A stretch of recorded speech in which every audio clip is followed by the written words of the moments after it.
Bonjour à tous, ici Christophe Vincent pour une nouvelle vidéo un petit peu spéciale puisqu'aujourd'hui je vais vous parler de ma généalogie, de mes ancêtres. Aujourd'hui je lance un appel pour essayer de retrouver ma grand-mère qui, lorsque j'ai entamé des recherches généalogiques depuis un an, je n'ai pas trouvé de traces de son décès sur son acte de naissance. Je vais simplement vous montrer l'acte de naissance de ma grand-mère, c'est celui-ci. Donc elle s'appelle Andrée Lebloch, née le 24 avril 1926.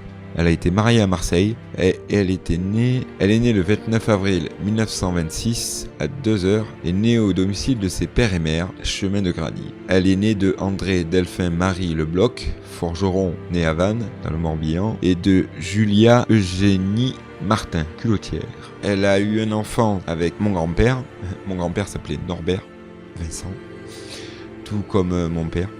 Mon père, c'est le junior. Elle n'a visiblement jamais été mariée à mon grand-père. En revanche, elle s'est mariée par la suite avec un certain Paul-Joseph Marius Auger à Marseille. Ce mariage a été dissous le 15 mai 1975 à Marseille. Elle s'est mariée en 1955 avec ce monsieur Auger. Or, mon père est né en 1950. Comme vous avez pu le voir sur ce document, il y a énormément d'infos, mais aucune mention de son décès. Ce document a été établi en mai 2016. Bon, depuis, j'ai pas redemandé d'acte intégral de naissance, c'est logique. Il y a encore une petite chance que ma grand-mère soit encore en vie.